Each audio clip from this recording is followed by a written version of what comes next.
त्यामुळे त्यांना इंग्लिशमध्ये फायदा होईल आणि कन्सेप्ट समजणं महत्त्वाचं आहे म्हणून मराठीत आणि इंग्रजीत त्यांना मी समजून सांगेन. तर आता हे आहे सिलेंडर. सिलेंडर म्हणजे अशी आकृती त्याच्या अप साईडला म्हणजे त्याच्या अप साईडला म्हणजे इथं वर अप साईडला म्हणजे वर आणि इथं डाऊन साईडला म्हणजे इथं खाली खालच्या साईडला आणि वरच्या साईडला पाहिलं तर एक्झॅक्ट एकाच रेडियसचा म्हणजे इक्वल रेडियस असणारा सर्कल असतो आणि त्याची जी हाईट असते हाईट ती कशी असते इक्वल असते. म्हणजे खालच्या साईडला जर सर्कल असला वरच्या साईडला जर सर्कल असला त्या दोन्ही सर्कलला जोडणारी जी हाईट आहे एच ती इक्वल जशाल तशी राहते, कमी जास्त होत नाही. ती कमी जास्त याच्यामुळे होत नाही की वरच्या साईडची रेडियस आणि खालच्या साईडची रेडियस दोन्ही कशी आहे इक्वल आहे. म्हणून ही अशी तयार झालेली जी आकृती आहे याला आपण काय म्हणतो सिलेंडर असं म्हणतो. आणि एचचा अर्थ असतो तुमची हाईट आणि हाईट म्हणजे असते उंची आणि रेडियसचा अर्थ काय असतो रेडियस म्हणजे काय असतंय त्रिज्या. रेडियसचा अर्थ असतो त्रिज्या. ठीक आहे. आता अशा पद्धतीने आकृती तयार झाली. मग तुम्हाला याच्यावरून काय करायचं असतं या आकृतीवरून तुम्हाला याचे 3 फॉर्म्युले फाइंड आउट करायचे असतात. आता या आकृतीमधला जर हा सर्कल जर मी असा बाजूला काढला आणि हा सर्कल बाजूला काढला तर ही आकृती कशी दिसेल बरं बघा बरं. 2 सर्कल जर बाजूला काढलेत ही आकृती तुम्हाला अशी दिसेल. ठीक आहे. यामध्ये याची उंची ॲज इट इज राहील. कर्व 3D डायमेन्शन आहे हे असं समोर येत असतं. याची उंची ॲज इट इज राहील, याची हाईट जशाला तशीच राहील. फक्त यामध्ये याची खालच्या साईडचं सर्कल निघून जाईल, वरच्या सर्कल निघून जाईल, पण आत राहिलेली हाईट पण ॲज इट इज जशाला दिसेल. हा कर्व दिसतोय म्हणजे असा. ठीक आहे. हे गोलाकार आहे. फक्त आपण या साईडचा सर्कल आणि या साईडचा सर्कल त्यामध्ये कन्सिडर केलं नाही. म्हणजे याला म्हणायचं कर्व सिलेंडर. हे कर्व सिलेंडर आहे. ठीक आहे. मग आता हा तो कर्व सिलेंडरचे आपल्याला काय करायचं असतं curve surface area find out करायचा असतो.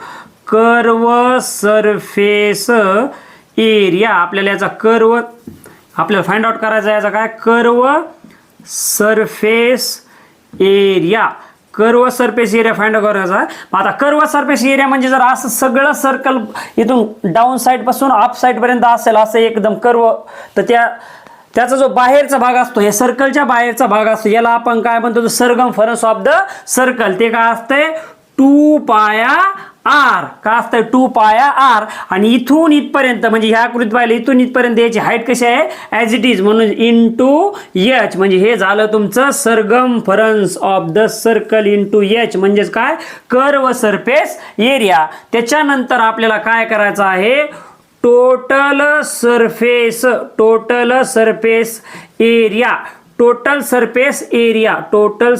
एरिया फाइंड आउट करायचा आहे. आता टोटल सरफेस एरिया जर फाइंड आउट करायचं मित्रांनो तर total surface area find out करण्याचं काय या कर्व सरफेस एरियामध्ये या वरच्या जो सर्कल आहे त्याचा एरिया आणि याचा एरिया दोन्हीची काय करायची ॲडिशन करायची. म्हणजे असं करायचं कर्व सरफेस एरिया प्लस आता ह्या सर्कलचा काय असतं आपलं सर्कलचा एरिया काय असतोय एरिया ऑफ